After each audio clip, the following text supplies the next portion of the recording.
Hello guys, welcome back to the channel, welcome back to 10 usable tips for beginners in all the mods 8 and all the mods 9. So if you are new to the game and you don't know where to start, if you're watching this video, it's going to help you a lot to begin with. So I think it's time to get on with it. Tip number 1, easy leather. Some point you will be fighting these wilden stalkers. If you get the wilden wings, it's actually very easy to convert it to leather. Simply put it on your crafting slot and you have the leather. Very, very simple, and you will need leather a lot in all the mods 8 and 9. Tips number 2, sleeping on the go. Okay, so what do you need for that? Well, yes, you guessed it. You are going to need sheep, because sheep is going to give you wool. You're going to need 3 pieces of wool to make a sleeping bag, and with that, my friends, you can do sleeping on the go. So let's grab the very last one. That's going to be number 3, as you can see in the hotbar. Just simply put them in the center row like that.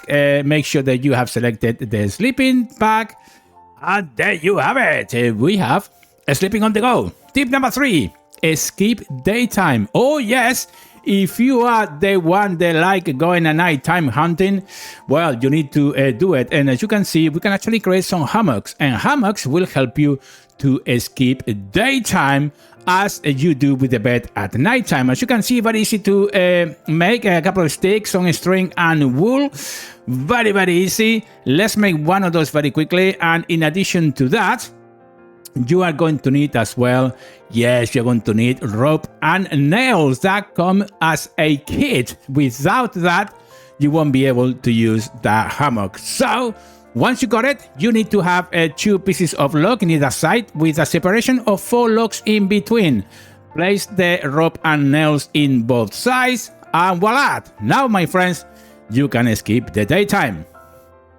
Tip number 4, dunk. Dunks are pretty much like a backpack, but for ores. Very simple to make. You have coal, you have a barrel, and then you can make a dunk. A very, very simple thing to do. As you can see, you can actually make a stacks after stack in that dunk. It's very, very useful, especially at the beginning of the game. So if you are looking for extra slot, extra space, well, a dunk will be very, very easy as well to make it a bit more bigger. If you like, you can actually upgrade it. Look at that. Now you have another row of slots there to be able to put more ore inside. So there you have it. Tip number 5, a magnet. Oh yes, use a magnet is going to be very, very useful, because once activated, it can pick up items up to 5 blocks away, and it's very simple to make. And I think that an Enderpel is going to be the closest that you can do early game. You need some iron, lapis lazuli, and redstone, and with that, you can actually put it on your charm slot, and you have to activate it, of course, but once it's done, you can actually, take it from anywhere. As you can see, that thing is not falling on the lava, or effectively it's falling, but you're actually capturing it with the magnet. So very good tool to have early game. Tip number 6, iron forge. Well, forges, the traditional forge, can be a bit slow, I am afraid. And yeah, if you are the one melting a lot, yeah, it can be very, very slow, as you can see there. So the option here is to grab your forge, get some iron ingots, easy to find early game, and make an iron forge, as you can see. The good thing about iron forges is that you can upgrade them as well with the augments you can put in there, and these have these configuration buttons as well, where you can actually select the input of the fuel. So you can make lots of different builds with this thing. Absolutely brilliant. Tip number 7, pick up spawners. Do you want a spawner? Well, you may want to move your spawner to make yourself a spawn farm or a mob farm. Well, it is very doable if you have silk touch. So we have a spawner here, as you can see, and as long as you have silk touch, boom, there you have it. Now you can have a spawner as well. Tip number 8, investigate meteors. If you find one of these holes, you need to investigate them. You are going to find so many resources, guys. It's unbelievable. It's just full of it. If you find one of these things, it's a good chance you don't need to go anywhere else in terms of farming ores, because you have absolutely everything.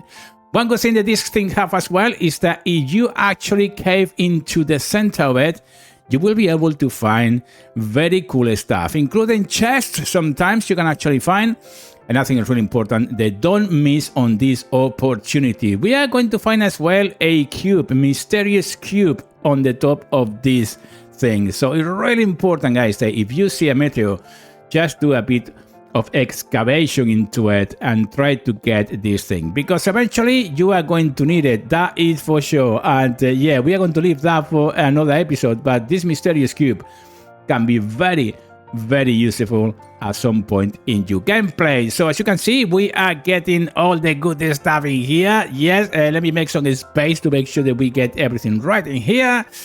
Let's dig it out, and now we have a mysterious cube. That is brilliant. The good thing about the mysterious cube is that if you hold G, it will give you this brilliant what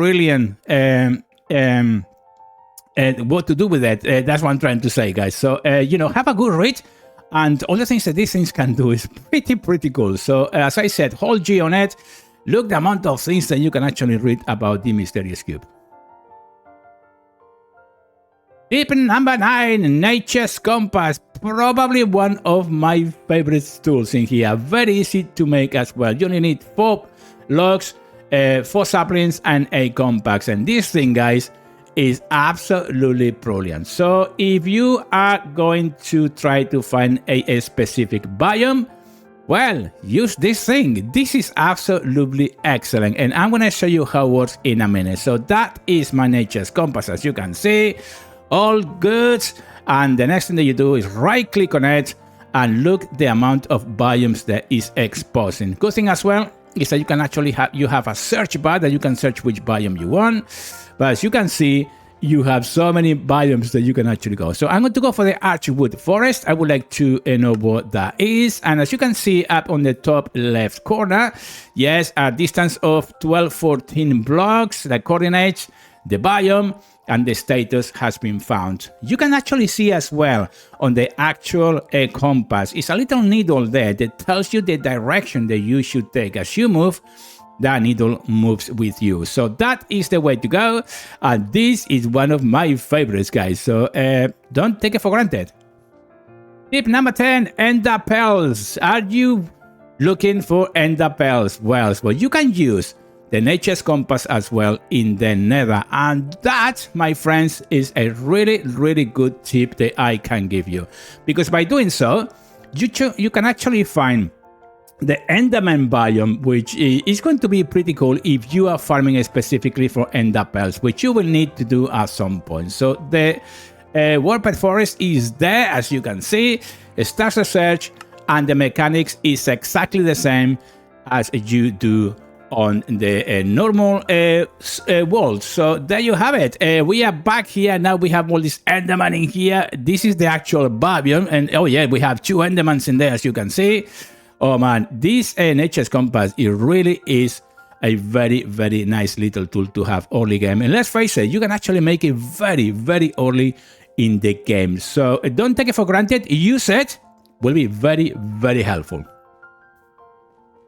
And with that, friends, we finished the episode today. Please like, comment, and subscribe, and I will see you on the next daily upload, guys. Don't fail. Stay there. See you then.